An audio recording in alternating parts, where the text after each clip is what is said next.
Hey there guys, I'm SonicGhost and welcome to another bonus episode of Let's Play Legend of Zelda Majora's Mask. In today's video, we're going to be taking a look at some unused and beta content here in the game. So to start things off here in our adventure in Termina, the first thing we want to do is leave Termina the way we came in. So, if you guys remember in the very beginning of our adventure, we entered the land of Termina via the clock tower here. And if we go down to the basement, we'll be greeted with this giant metal door here. And this door, unfortunately, will never be able to open. This is a solid metal object, and there's no way in the game to ever open this door. So once you enter Clock Tower, you can never leave the way you came in.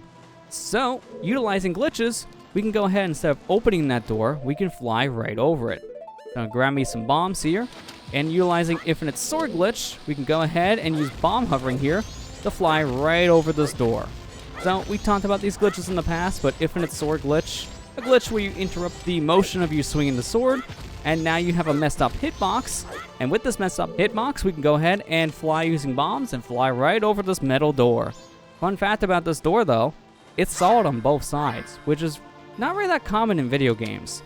Normally in video games, walls are usually only coded for one-sided collision, meaning that if you somehow get behind the wall, that was never intended, and you can just walk straight through it. But here, this door actually has double-sided collision, which is very different. That's kind of rare to see in video games. But if you do manage to get past this door, we can go ahead and enter the twisted hallway that we entered Termina in. We can go ahead also and just stop dead in our tracks and take a look at the room. And if you do that, that's when you start seeing the room start to fall apart. Quite literally here. We can see textures on the wall just shimmering around. We can see that the top textures here for the trees are a little weird looking in terms of its layering. And yeah, you can definitely tell this room was never designed for you to just stop dead in your tracks and take a look at it. We only were in this room for a very short amount of time in the beginning of our adventure, and we were here during a cutscene with some extra effects on top of things, so that masks all the imperfections that this room has. When you use glitches and get back into this area and just kind of stop to take a look at things, yeah, you start seeing more of the flaws, but utilizing glitches, we are in this area, and now we can actually enter a loading zone that still works. And this loading zone takes us back to the very beginning of the game. We can even interact here with this Decker Scrub, or what used to be a Decker Scrub here, and get the same text we got from the very beginning of our adventure. We can go ahead and fly around the room with the Decker Scrub, and we can even jump down this pit. If you jump down the pit, you'll be voided out and put on the other side of the room. So that's a quick and easy way for you to go ahead and make your way to the other side. And we have another door here that unfortunately we can't open either. And in fact, if you hit this door with your sword, notice how it makes a wood sound instead of a metal sound when you hit it. Well, that's because those bars on the door aren't real bars. That's just a bar texture. So because you're never able to come back here in normal means, the devs just never coded this door to open from this side. So they just put a bar texture over the door to signify that it's locked and you can't go back that way. So that's a little unfortunate for us, but while we're here, let's go ahead and grab ourselves the Deku Mask and fly over to this treasure chest. Now, in the beginning of the game, we remember there was a treasure chest in the very beginning sequence here, and opening it up, we got ourselves 10 Deku Nuts here. So the chest is now back here. We've opened this already, so it shouldn't be open. So if we open it now, we'll be greeted with 10 Deku Nuts, the same thing as we got in the beginning of our adventure. The text is a little bit different now though because we got this as a human, so we're bypassing some of the tutorial text that we got in the beginning of our adventure. But yes, this treasure chest actually gets restocked when you play the Song of Time. Playing the Song of Time also affects this area in the game too, strangely. So it's kind of interesting. I mean, you can come back here and get Deku Nuts anytime you want using glitches, but I don't recommend it because there are way easier ways in the game to get Deku Nuts. And this one's just very inconvenient and out of your way. But you'll actually see people come back into this area if you're playing a randomizer. It's another ROM hack / modification here of Majora's Mask that allow you to play the game getting random items with every time you turn around. So in this case, if you're playing with very specific settings in a randomizer, this treasure chest can actually have something completely different inside of it. Like you could have the bow, hookshot, or even mirror shield. So with the right settings, you'll see people actually come back into this area in a randomizer, and you can see this room actually having a use case. But for us, this room is completely useless. there's nothing else we can really do here without cheat codes, so levitate away! We have cheat codes here for us. I'm actually playing on the practice ROM here known as KZ, and this is because we have a wide variety of different tools to our arsenal, making showcasing a lot of this beta stuff, and also unused content, just a lot easier in general. So if you want to know more about the practice ROM here, KZ, a link will be down in the description below where you can learn more about this practice ROM for yourself. By utilizing this practice ROM, we can go ahead and fall out of bounds and go back into bounds here on the other side of this door, which we're not supposed to be able to do. And coming in here, we can actually load up this room, and we can see that this room is just like the other area. This is all still intact from the very beginning of the game as well. But once again, we get to another door, and it's locked. We got a lot of one-way doors here in this area that we can just bypass with cheat codes, and making our way to the other side, we got Skull Kid here waiting for something. I don't know what he's waiting for. If it's me, well, I finally showed up, so you want to talk? Oh, well, I see he's just not all here today. So yeah, this is just a texture of Skull Kid. It's not actually a real model, so you can just stand inside of him. And that's pretty much it in this area. You do have a Deku Flower here that you can interact with, and this is the same Deku Flower from the beginning of our adventure. So yeah, this room is all basically the same. You're never supposed to be able to come back in here, and the only way to actually see all this is with utilizing some kind of cheat code. So again, a lot of stuff here, you can definitely see some seams, and it's all not intended, but it was just a cool idea to come back here and just take a look at things. But now that we're done with that, let's go ahead and make our way back through the way we entered this set area. So going through the loading zone here, we'll go back down the twisted hallway, and we have that cutscene playing inside the twisted hallway like we first entered Termina in. And this time around, we're entering as a human, so the cutscene is ever so slightly different. But Human Link is also able to go through that along with all the other transformations, so that's a little bit of a difference there, but that's pretty much it for that. Not so much as an unused, more as like a extra use area in the game, since you're never supposed to be able to come back that way.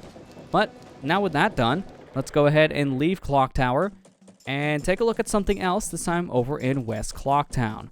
So, heading over to West Clocktown here, I want to go ahead and immediately turn around here and look at South Clocktown the way we came in.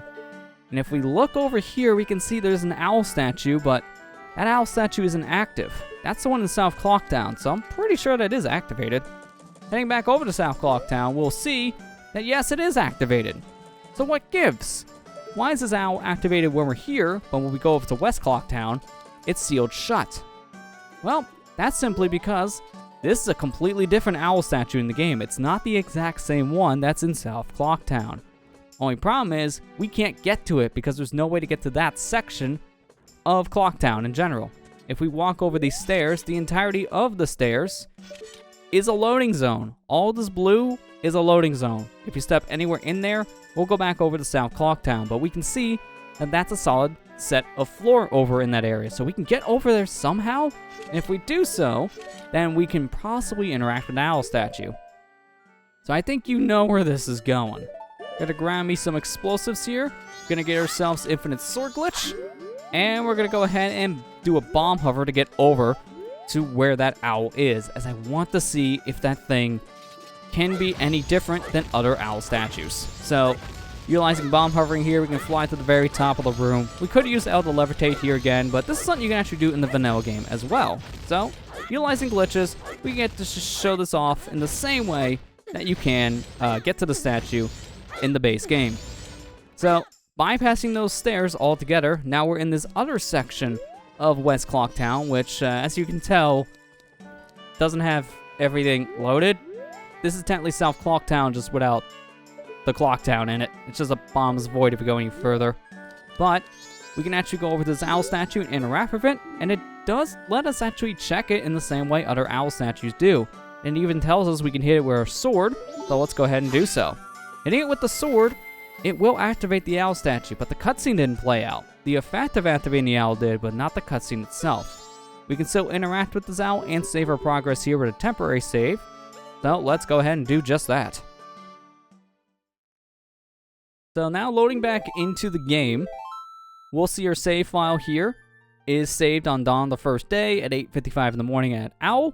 And if we go ahead and load it back up, we'll get put in the mayor's residence. That's not where I saved. Why am I over here? I should be over in the West Clocktown area instead.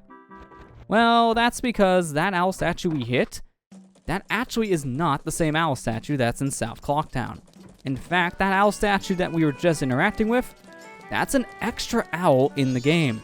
So, basically, for the effect of having the owl statue in view when you're in West Clocktown, they actually put a real owl statue in an area you're never supposed to get to. So this owl statue here is not the same one as over in the South Clocktown section in West Clocktown, if that makes any sense. It's a completely different owl, known as the Hidden Owl. So now with that owl active, we can go ahead and play the Song of Soaring and warp to it, right? Well, not really. When you play the Song of Soaring, we do see Clocktown here, but this will only warp us here to South Clocktown. This will not take us over to the West Clocktown owl. So unfortunately, Song of Soaring does not work with this said Hidden Owl. Since we saved the game at the Hidden Owl though, our cutscene value is a little bit different. So it acts like we just reloaded our save file instead of teleporting. But we are back here in South Clocktown instead. So what I'm actually going to be doing now is utilizing cheats. I'm actually just going to deactivate all of these owl statues that we've already hit in the land. And there's a very good reason why I'm doing this. I want to turn off all these owls so the only one that's active is this Hidden Owl instead.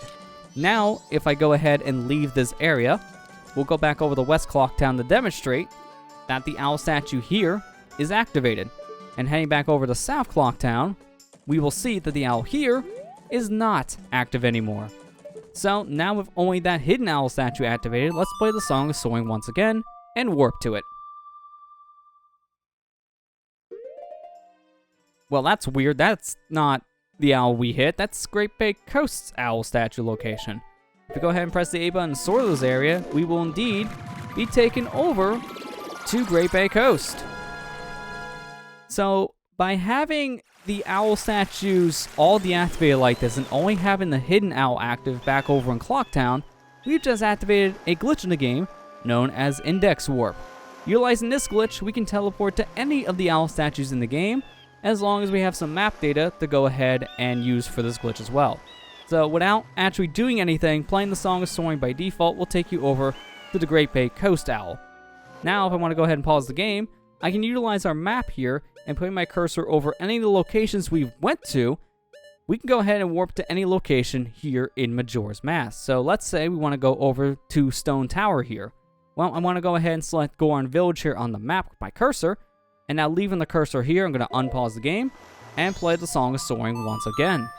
Doing this, instead of being warped over here to Great Bay like we were earlier, instead my cursor will be selected on Stone Tower and we can soar to this said owl statue location. So, utilizing this glitch, you can go to any of the owls in the game without ever hitting them once. Speedruns utilize this glitch all the time to get around the Land Termina very, very fast. But there is one downside to this glitch.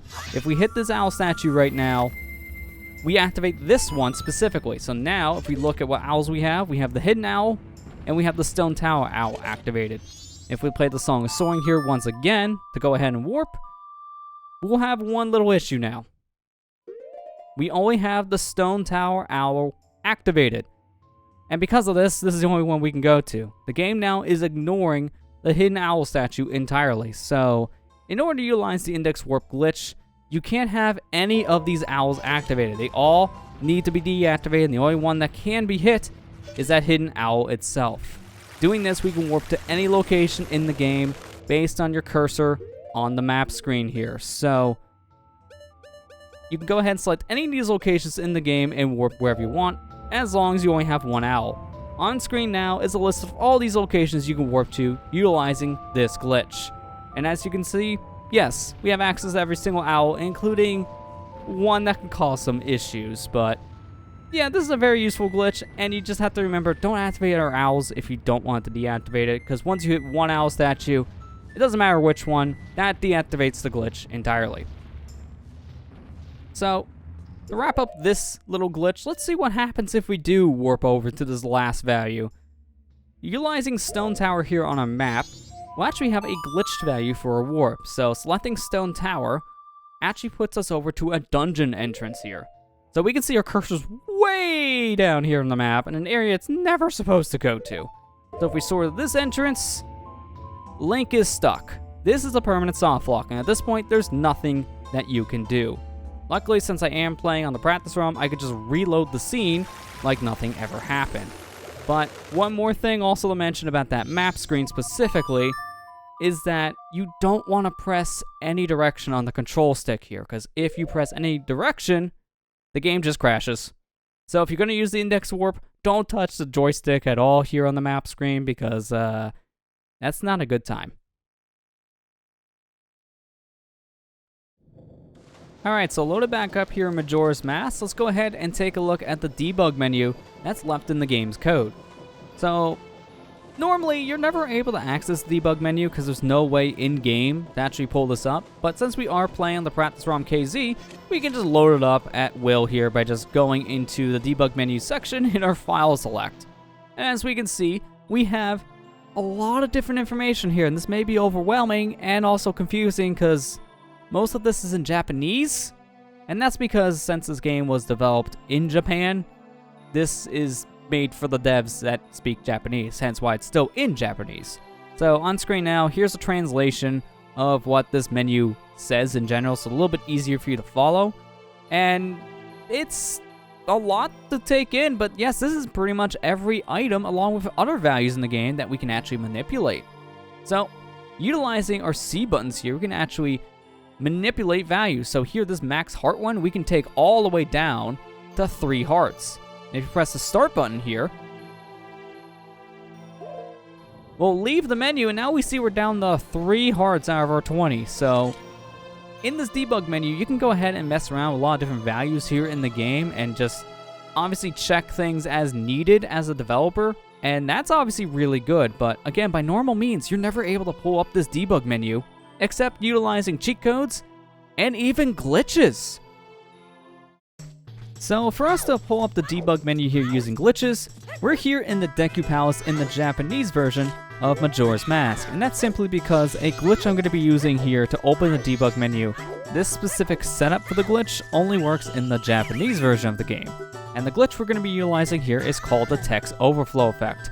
Basically, what we're going to be doing is a very specific setup here and a very specific set of movements in order to get the memory in the game confused, and that way we can have some very abnormal effects here inside of Majora's Mask. So I'm just dropping bombs in very specific places, getting very specific rupees, and now what I'm trying to do is line up here with this wall. That way I can go ahead and move back ever so slightly using a crouch stab, transform into a Deku here. I'm going to go ahead, shoot a bubble at this wall in front of us, take off the mask, and now on a very specific frame, I need to go ahead, pull out my bomb, and then drop it right before it's getting ready to explode. So I'm looking for a very specific flash in the bomb.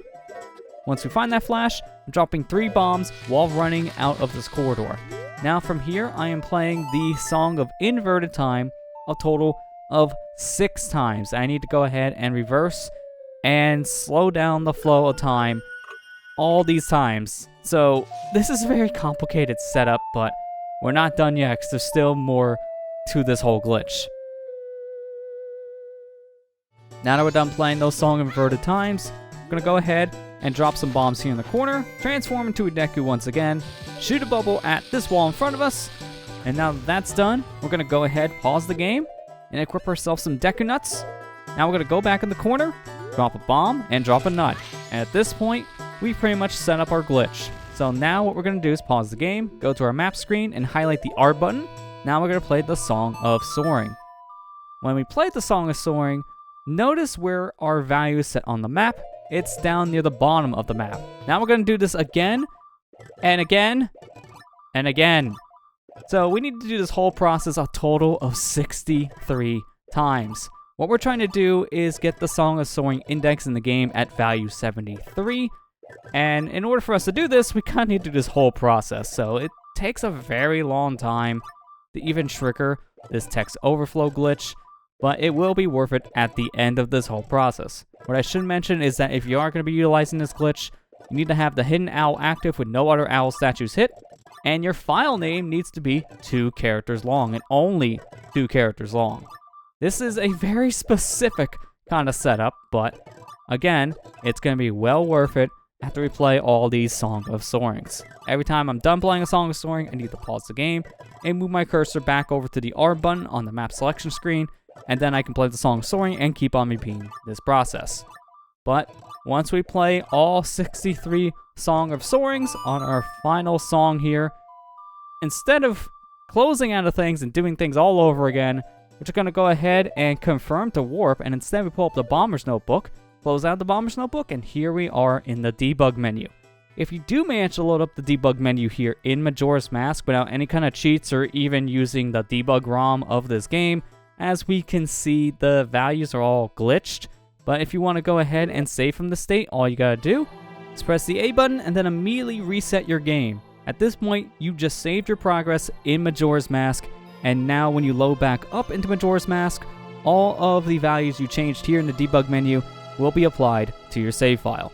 But there's one specific thing here in this debug menu that's actually catching my eye, and that's down here in the songs section. So if you count how many songs are here, you'll actually miscount here a little bit because there's more songs here that are actually in the game. In the game, there's only about 10 songs for us to actually use, and this is not counting the Song of Double Time or the Song of Inverted Time. So when you count those, that should seem right, but it's not because we have 2 zeros here.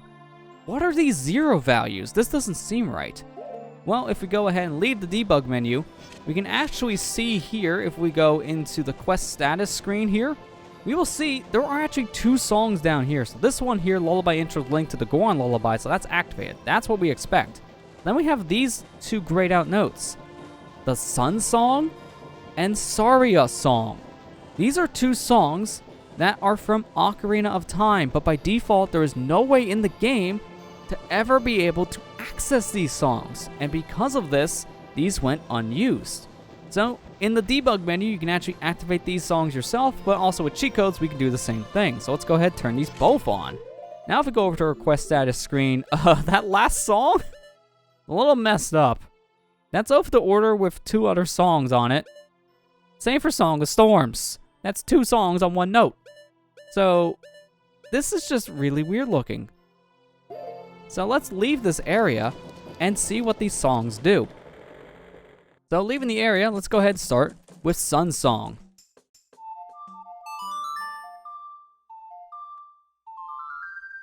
So notice how we play it. We don't get any text about the song, but look at that clock! I blinked. I think there was a postman that ran behind me there. I don't know what just happened, but hey, now it's the night of the first day. So yes, playing the Sun Song, it does the same thing as it does in Ocarina of Time. It will advance time in 12-hour increments in this game specifically, but as you can see, it advances it really fast. It just blew by. You blink, you miss it. But because of this, Sun Song can actually be used in very interesting ways. So I'm going to play the Sun Song again, but this time around, after the song is played, I'm going to walk through this loading zone. Because we can actually move when time is flowing really fast like this, I can stop the flow of time speeding up with the Sun Song, and now I just advanced about 3.5 hours into the night here. So Sun Song can be used for some really interesting skips here in the cycles, and because of this, you can utilize this song in some very interesting ways if you're doing a speedrun or even a randomizer of Majora's Mask, as the randomizers restored the Sun Song back into the game, and you can utilize it there to kind of just do whatever you want. It's basically a more powerful version of the Song of Double Time, kind of putting it in lines with the Song of Double Time in the 3DS version of Majora's Mask. Now, how about that second song we have? What happens if we play the Saria Song? So let's go ahead and play it. Playing Saria Song here doesn't really do what you would think it would. It doesn't pull up any extra menus or do anything special in the game itself, but it actually changes the game's music. So now we're playing the Song of the Final Hours here. And that's kind of weird. Like, it's not supposed to be a triggerable song. That song only activates in this game when you're at the last 6-hour mark. Going through loading zones will stop the song from being played. And we can go ahead and play it once again in a different area. And once again, it works. So that's all this song does. This song was probably planned to do something else in the game, but it just never really got properly programmed, so it just affects a music value, and that's pretty much it. And it's also kind of a weird song for this reason, too. If you get near an enemy, say like this bubble, the song starts to kind of glitch out a little bit. Not by too much, but it was definitely enough to be noticeable. Now I'm going to go ahead and leave this area and go through a loading zone while the song is still playing, and the song can play here. Get close to this guy, and again, the song's still playing fine. But if you are not careful, this song can actually crash your game because, again, this was never properly programmed. Because Saria's song was never properly programmed to work in Majora's Mask, trying to load up enemy music can sometimes crash the game while you're playing the Song of Final Hours. So, this song is very unstable, and I don't really recommend trying out this song for yourself in a lot of different areas here in Majora's Mask. I would say maybe play it once just to see the side effect, but this song is very unstable and it's not really recommended to be used. Sun Song does have a use, so actually hacking that back into Majora's Mask does have its use cases, but Saria's song is just an interesting little distraction, but very unstable at best. Alright, so loading back up here in South Clocktown, I'm noticing something that looks out of place. Where'd the dog go, and what the heck is this red creature over here? Well, this is a new enemy for us. This is the blue Tektite. Tattle, you're a little colorblind, because I'm pretty sure that's not a blue Tektite. In fact, that is indeed a red Tektite, an enemy that was returning from Ocarina of Time originally, but this is actually an unused enemy type that's still left in the game code. This is a weaker version of the blue Tektite, meaning that one sword slash and it's already defeated. So yeah, this was an enemy that was planned to be in Majora's Mask at one point, but later on, they scrapped this. The enemy is still here in the game's code, and the only way to access this is utilizing cheat codes with something like a Gameshark. So that's an interesting little thing. And here's another one. We want to go ahead and leave this area, and when we leave, we get a fade out transition, and then going to our next area, we have a fade in transition. Well, let's do that again. So now we're going to go ahead and fade out. And now loading back into South Clocktown, notice how our transition changed this time around. That is yet another unused piece of data here left in Majora's Mask. What you're seeing here is when we leave an area, the game will fade out, or in this case fade to white, and then going to a new area, we fade back in using this little Triforce warping transition. So this was something I guess they had planned at one point. Whenever you go in between areas, they would have a fancy little Triforce transition pop up, and it does give things a little more personality instead of just a fade in and out. It is kind of a shame that that was cut, but at the same time, I can kind of understand why it was cut because it does seem to be a little much just in comparison, but that's not the only transition they cut. Let's go ahead and play ourselves the Song of Soaring here real quick, and I'm going to go ahead and just soar to one of the owl statues. So I'll soar to the owl statue back here in Clocktown.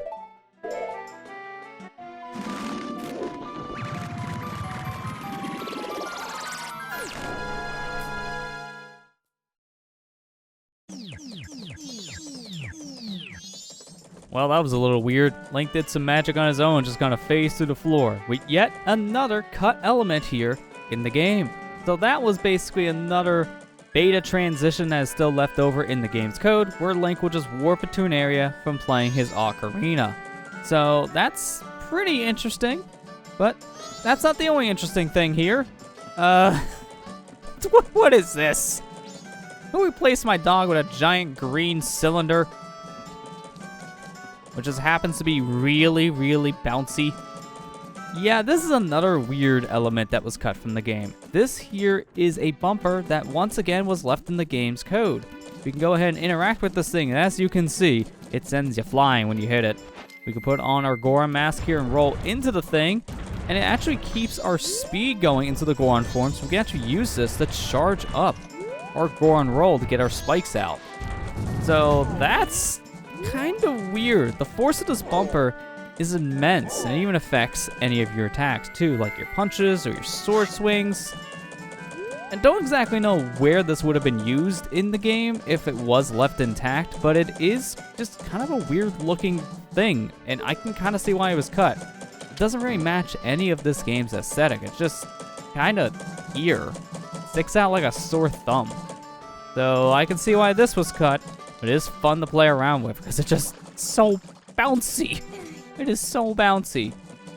But I want to also mention one more thing about our other cut transition here with the link warping effect, is if we go into a loading zone here, we will actually be entering our next area, also facing into the ground here with our ocarina. So this animation is very comparable to the one that we've seen in the moon, because there is a transition very similar up there when you're in the GOT trial. Specifically, there are a lot of warp panels there, and we have the same kind of effect when we take a warping point in that said trial back to the very beginning of the area. So this wasn't really an unused transition after all. They did get to use it later on in the game for something else, but it was apparently at one point planned to be used with the ocarina, so it could have been how you use Song of Soaring instead. You would teleport into an area using your little warping trick instead of flying in using wings. So I can see why they changed things, because the wing effect is a little more fitting than just facing through the floor. But another thing I want to mention that is unused content, but it's still left in the game, and we did see this earlier on with the owl statue over in West Clocktown. There are elements in this game that you can see in other portions of Clocktown. So from here, we can see the clock tower, and because of this, we can actually use cheat codes like the L.Levitate cheat just to make our way all the way over here and see the other side of the clock tower, something we're not normally able to see. So we can go ahead and turn Link around here so we get the camera to move. We will see that this ain't the same clock tower that we're used to seeing here in this game. This is indeed the beta version of the clock tower. So this was the original design for the clock tower in Majora's Mask. Notice how going up to the door leading to the top of the clock tower, the platform's entirely different, and now there's a fence around it here. This was actually the original design that they had for the clock tower in earlier builds of Majora's Mask. You can see this version of the clock tower in very early trailers of the game. Later on, this design was changed to what we have now, but you can still see the beta design of clock tower here in the final product simply by flying out of bounds here, whether it be with cheat codes or with glitches. And if you fly out of bounds here in North Clocktown to get to the front side of the clock tower, yeah, as you can see, the beta design here is still left intact for Clock Tower. So, yeah, this whole thing being left in the game is kind of interesting. But that's not the only thing that was changed in between beta builds. So, over the course of this video, we've demonstrated that Majora's Mask, just like any other game, has had plenty of ideas that sparked earlier on in development that later on got scrapped, as those early ideas no longer lined up with the vision of the final product. And you can see a lot of these early ideas while watching early trailers of Majora's Mask. And one of those trailers actually showed that there was a design change with one of our masks, specifically with the Fierce Deity Link mask here. So, the Fierce Deity mask is your final transformation mask you rewarded here in the game. For collecting all the other masks and trading them away to the kids up on the moon, you're rewarded with the most powerful transformation mask in the entire game, but its downside is that you can only use this in boss rooms, making Fierce Deity Link a very situational transformation. But we've demonstrated that with glitches, you can use this mask anywhere in the game, but it's not just with glitches. You can also use cheat codes to do the same thing. So I'm going to turn on a no item restrictions cheat, and now I can go ahead and press the C button that my mask is equipped on and transform into Fierce Deity Link without being in a boss room. And that's not all. With this cheat code on, I can also use something like my ocarina. And as you can see, I can play songs with no problem whatsoever. So I can play something like the Song of Soaring, and we can soar if we want here for any location in the game. So we'll just soar right back into Clocktown. As you can see, the cutscene's a little messed up because Fierce Deity Link is a very, very tall version of Link, so he doesn't fit into the feather effect as cleanly as any other transformation, but as you can see, it still works. Normally though, Without cheat codes or any other glitches, the only items that Fierce DD Link can use are bottles. But even then, it's kind of weird. As you can see, me pressing the C button with a bottle, Fierce DD takes down and immediately puts it away. You have to mash the button for him to even swipe it, and even then, he doesn't really keep the bottle out for long. The Fierce DD Link was only really designed to be using items in your bottle, say, like a red potion here. He was designed really just for these specific use cases, only really for health recovery. But with cheat codes, we can see he can use more than just bottles. He can use kind of whatever you want, really. So let's try equipping other items here, like bombs and the hero's bow. Pulling out the bombs, as we can see, Fierce DD has no problem here using those, but trying to pull out the bow, and he immediately puts it away. Doesn't matter how fast you tap on that button, he will never really get to use the bow. At most, maybe starting the animation to get into the first person state, and that's about it. So we can see that Fierce DD could have used more than just his sword at one point. And that's reflected in early trailers of the game too. In one of the earlier trailers of Majora's Mask, there was a mask equipped to one of Link's C buttons that resembled the Fierce DD's mask, but it wasn't the Fierce DD's mask. Instead, the mask equipped to one of the C buttons looked more like adult Link's face from Ocarina of Time. This is because earlier on in development, there were plans to have an adult Link transformation mask, and this would have replaced the Fierce DD mask here in the final version. In earlier builds of the game, it was hinted at there would have been an adult Link transformation, which gave you back your adult form from Ocarina of Time, allowing Link to do more things that he probably wouldn't be able to do as a child.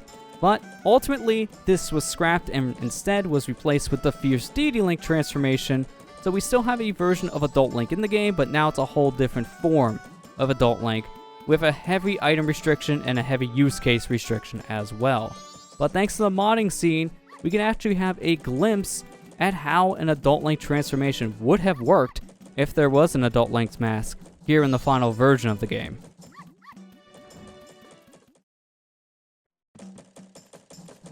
So, because we have a mask design that went unused in Majora's Mask Life, we actually have the modding scene to thank for making their own interpretations of what an adult Link's mask could have been if it was in the final product.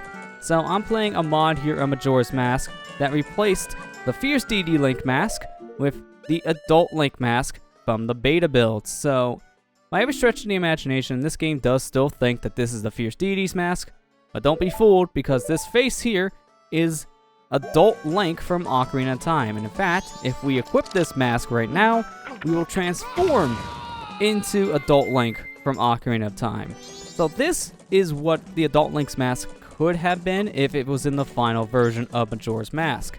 Young Link would have had a transformation turning him back into an adult just by equipping a mask, just like his other transformations. But when you think about it, this is kind of redundant. For starters, the extra height here we already get by transforming into a Zora. This is about the same height as Adult Link from Ocarina of Time.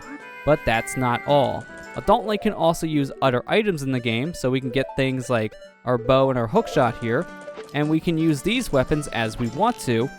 But while Adult Link can use the same items here as he could from Ocarina of Time, so can Young Link in this game. He can use the hookshot along with the bow and arrow. So this just seems super redundant, and we can now understand why the Adult Link transformation was scrapped in favor of Fierce DD in the final version. The Fierce DD form is essentially a Adult Link form for Link anyways, except it's more for just raw combat against bosses. And you can even tell because Adult Link and Fierce DD Link kind of share a similar personality here. They both like using two-handed weapons. As Ocarina of Time, you get the Bigoron sword, the two-handed weapon of Link's choice in that game. And in this game, Fierce DD Link exclusively uses a two-handed weapon, which in some ways can kind of mimic the Bigoron sword just in its raw power. But that's pretty much the big difference here. Since Adult Link and Child Link can use the same items, it seems very redundant for an Adult Link mask to really been in the final product, so we can understand why it was scrapped. But we did get a really cool and unique transformation out of it. The only thing we can notice here is that we can't use any magic in this mod since we are replacing a mask that uses magic with sword beams, and Adult Link here does not have sword beams, so this might as well just be another version of Link, which is just super redundant. If you want to know more about this mod, I'll leave a link down below to a video demonstrating more about this said modification, and you can learn more about it yourself via that video. Okay, so the next thing I want to take a look at here in Majora's Mask is some unused items that are left over here in the game code. So with cheats, we can actually restore some of these unused items back into the game. So I'm going to go ahead and make my way down to the inventory section here in our menus. And in this cheat menu, we can actually go ahead and activate and deactivate whatever items we want here in the game. And you can also give yourself whatever trade quest item here. And as you can notice so far, things look pretty normal. But then if I go to something like my wallet, we have the different types of wallets in the game. Default value here is your standard wallet, which caps at 99. Then you have the adult's wallet, which caps at 200. Then the giant's wallet, which caps at 500. And last but not least, the fishing rod wallet, which I have several questions. So yeah, there are unused items here in the code that when you do select here, it does kind of mess things up. You can put a bomb bag slot over your quiver, which that was never intended. And notice how here I selected a bomb bag which holds 30 in the cheat menu, but the game says it holds 40. So there's definitely some stuff that's messed up. And we even have a random little purse icon. That's not normal. And then the same thing can go with the bomb slot here as well. We can even change that out to have a bomb wallet instead. So yeah, these are unused items. If you try to put them in the game, they don't actually work as intended. Even the description is just a blank screen here. But that's not all that we have for unused items. With the bottles here, we have a multitude of different things we can select here, and we've kind of gone over every single one of these items here in the main adventure. But then we have two here near the end that are kind of out of place. One here is a fish, and then the other one is just a blank bottle. Well, let's actually add those both into our inventory, and as we can see, we do have text here, but if we check the fish, it does load up a blank screen. If you are playing the Japanese version of Majora's Mask, you actually do have a description of what this item is. So I want to go ahead and equip this fish, and going ahead to use it, doesn't seem to work here.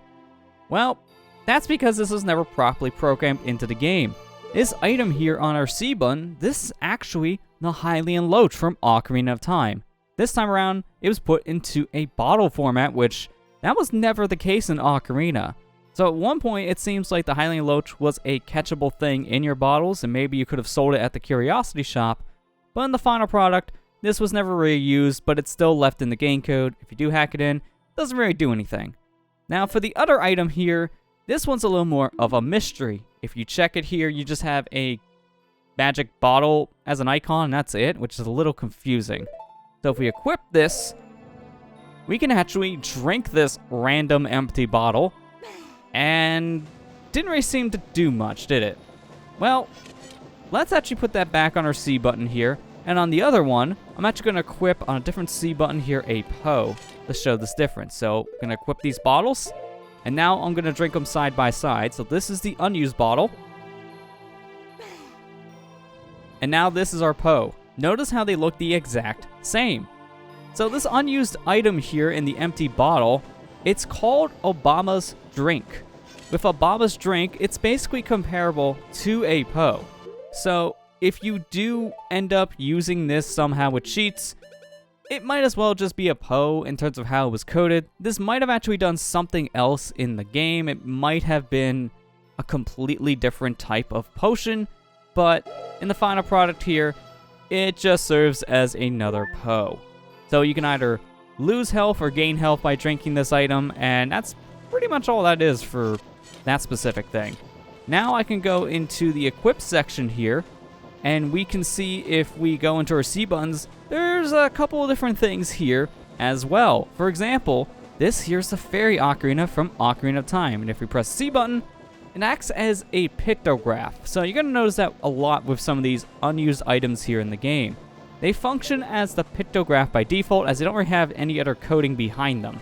But there are some returning items here from Ocarina of Time that at one point looks like they were supposed to be used in this game. They could have been a leftover from the Adult Link transformation mask that did get scrapped. And we can continue going through our menus here, and we can see for the most part things are the same. Keep on scrolling through this a little bit more. We can even see the elemental arrow types. They could have had different types of equips, meaning that these arrows could have actually been different C button items in general. Because now I'm just swapping between two different arrow types and nothing's really changing. And as you see when I shot, it did affect my value of arrows. So at one point, maybe the elemental arrows could have been separate items instead of just equipping over the hero's bow. But that's pretty much everything in this menu. If we try to use some of these items that were never intended to be used, say like, let's change out our wallet type here to the purse wallet and put on a C button. Well, we can't use it because it is grayed out, but we do have cheat codes to fix this. So I'm going to put on no items restriction cheat and try to use the purse, and the game just crashes. There are some items in this game that if you try to use, the game was never properly programmed for you to use these items, thus resulting in a crash. But in the Japanese version, there are even more unused items in the game's code that we can take a look at.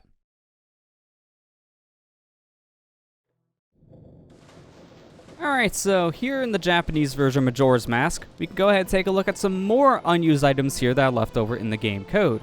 So we can go ahead and make our way down to the equip section here, select one of our items, and we can see there's a lot more stuff here compared to the American version of Majora's Mask.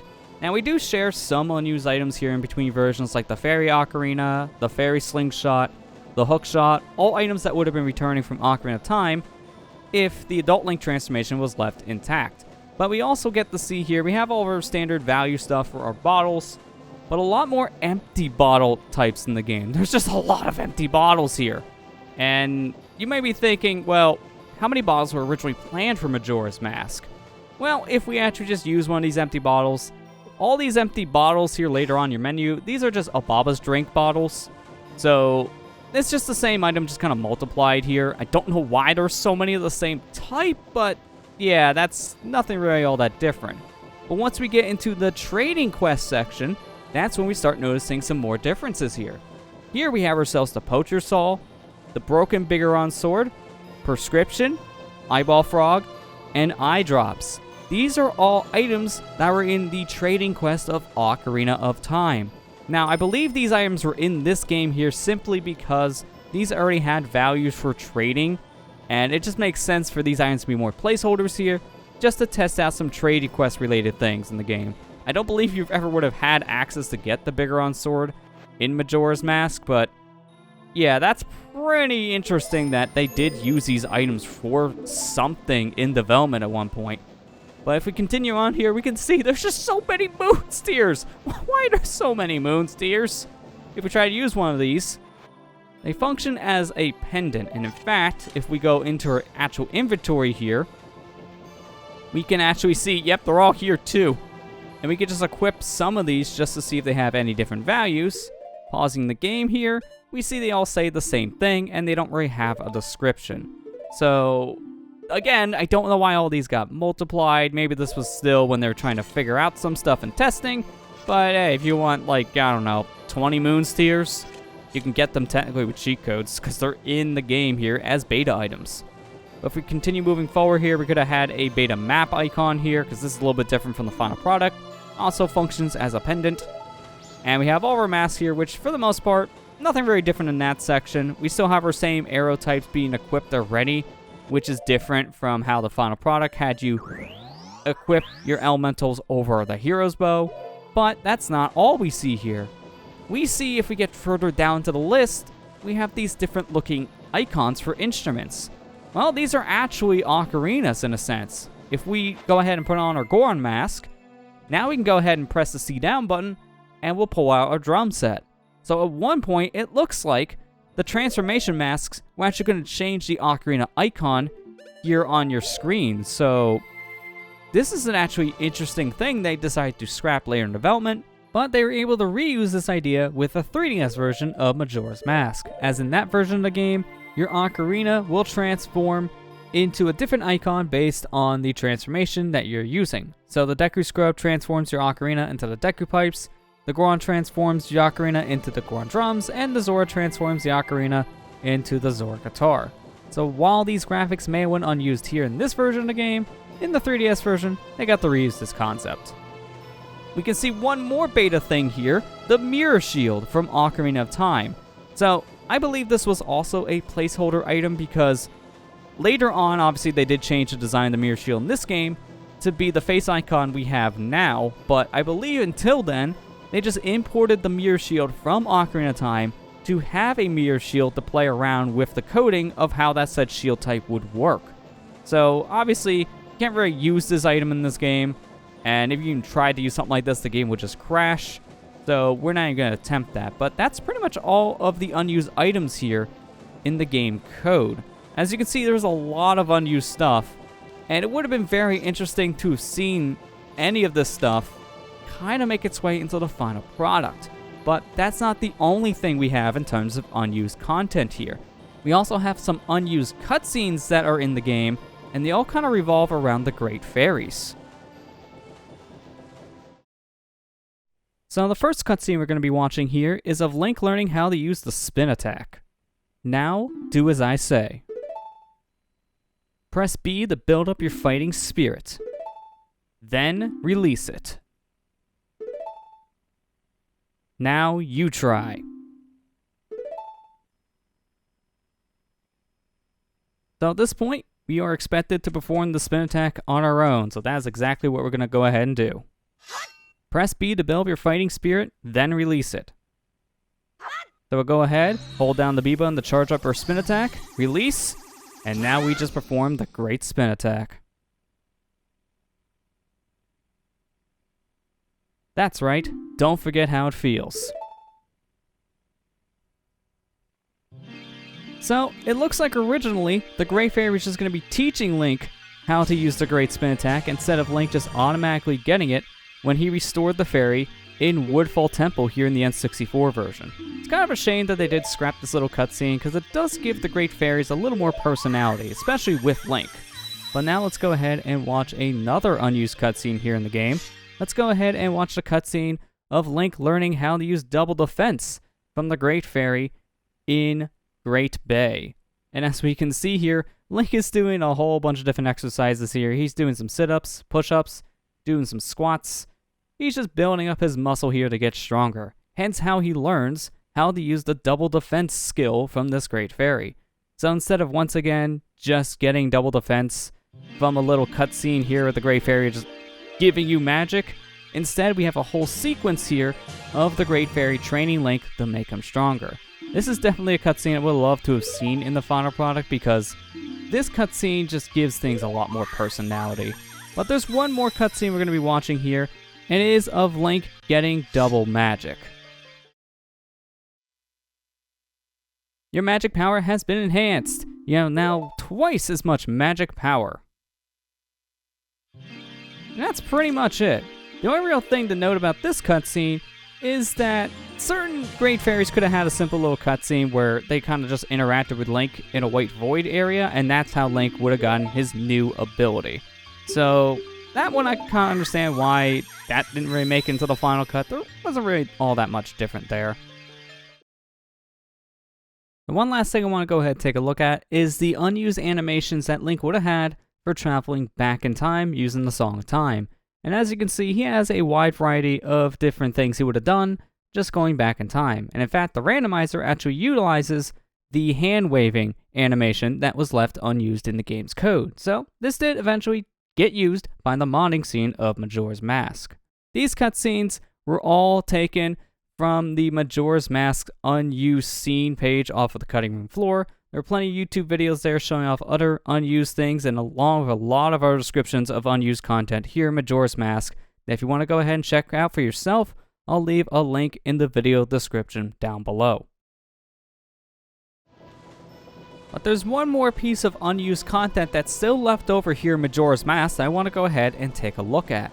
If we go ahead and open up our cheats menu here, we can actually go to a warp section, and we have all these different areas in the game we can go to, but notice how at the bottom here it says beta. And we have a brand new area that we can go ahead and explore. So let's go ahead and make our way over to the test map in Majora's Mask. this area was left in the Japanese version of the game. Using cheats or even glitches, you can actually make your way to the test map that they use for obviously testing all the different mechanics here in the game. So we can kind of walk around the field. We can see different coloring here, and it kind of changes around with the lighting based on the time of day. We have some water here in this section where it tested swimming.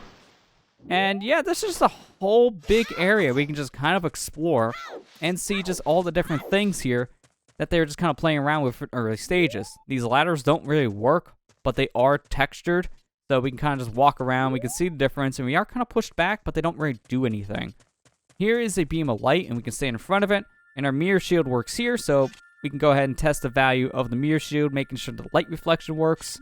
We have a slope here that we can go ahead and roll around with our Goron form with, and that kind of just tests the whole like slope design here in general of walking up a wall. So yeah, there's just a lot of little nuances here in this area, and we even have the stones here from Stone Tower to play around with. We try to play our Elegy of Emptiness here to get that thing to stay still, though it won't really work. They didn't really code this area to work with the Elegy of Emptiness, so we can't leave a statue behind this area. It just doesn't really work out. But we can kind of get an idea of how all those things should be lined up. And I'll just go ahead and get myself a fish in my hand, and we'll just go ahead and use a glitch to kind of just freeze time for a moment here. So, taking a fish here in a bottle so I have something in my hand. I'm going to get off this switch. Going to let all these blocks move. And we're actually going to start from back here. So I'm going to step on this one first. Line myself up with the other switches. And freeze time. Now we're just going to go ahead and press all these other switches. Unfreeze time and see what happens. So all three of these will move in some fashion. So yeah, this is just a nice little thing here we can just go ahead and mess around with, but continuing moving onwards here, we got some pots over here, which again, we've just been testing the value of pots. We have items in here which are all just Deku Nuts. And we have some seagulls in this area too, which means this is supposed to be basically Great Bay. And if we get close to the water here, this definitely proves it, because these here are Zors that you can only find in the Great Bay area of Majora's Mask. And they even still have their dialogue that's in the final product here. This guy here is just kind of the one that's supposed to be in front of Pinnacle Rock, so what he's saying here is this. Are you taking a relaxing sea bath? Isn't the water here too warm for it to feel good? Plus, with all this murky water around, you better be careful. Well, it's not really that murky in this room, but in Great Bay, definitely is. Mikau, haven't you seen any gold-colored fish around here? Gold-colored fish know this area very well. I was thinking of getting one to guide me to Pinnacle Rock. If the water wasn't so murky, I wouldn't have to rely on the guidance from a gold-colored fish. Well, there's no fish here, unfortunately, so that won't really help you out. We can go ahead and talk to this guy, and this is the one that's actually near the Pirate's Fortress in Great Bay. Is this your first time at the ocean? This is the ominous Pirate's Fortress. If you hang around too long, the pirates will see you and get you. Well, luckily for us, there's no pirates here on the test map. Now let's talk to you as a Zor and see what you say. Ah, Mikau, what are you doing in a place like this? This is the ominous Pirate's Fortress. I don't think you should get too close. But I'm okay. Well, actually, the pirates in this fortress are all women. And better yet, I hear they're all gorgeous. So I thought maybe I should check them out. What? Don't look at me like that. So yeah, these Zors, they do share the same dialogue as the ones in Great Bay, so this was just kind of testing out the idea of getting close to water and having Zors pop up. And as you can see, the dialogue does change based on the form that you're currently transformed into. So everything here does seem to work out. But yeah, this is just a really interesting area that we can kind of just play around with. Nothing really all that different is in this test map compared to what's in the final product, but it is a nice little area just to kind of screw around with in a little way here. Just kind of see what they were doing for testing out different mechanics, or even maybe some of the glitches here in Majora's Mask. test rooms like this are all over game development. You can find test maps in pretty much any game that you can think of, as this is a good centralized area for devs to go to in a game and kind of just test every single mechanic and just, in general, have one big space to test everything all at once. So, yeah, that's pretty much a test area in a nutshell, and that's pretty much all of the beta content that I'll be talking about in this video.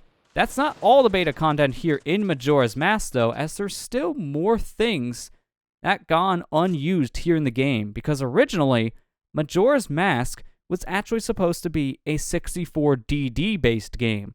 There was an expansion to the Nintendo 64 called the Nintendo 64 Disk Drive, and with the disk drive, devs would have more space on their games to actually cram more data on the disc to put more data into their said games, making them even bigger. But unfortunately, the 64DD was a colossal failure, and because of this, a lot of games that were originally designed to work on the 64DD had to be converted to a cartridge form pretty late into the development.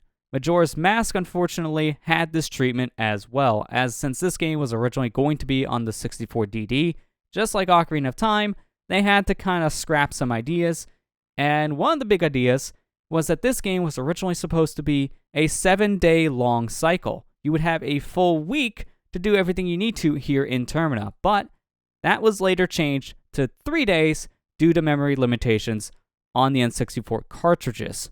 So because of this, there is actually leftover code for other days here in Majora's Mask. And we'll be taking a look at those extra days left in the game code next time around. So join me as next bonus episode we'll be taking a look at the 4th day and 0 day here in Majora's Mask. Thank you guys for watching this video, and I'll see you guys next time.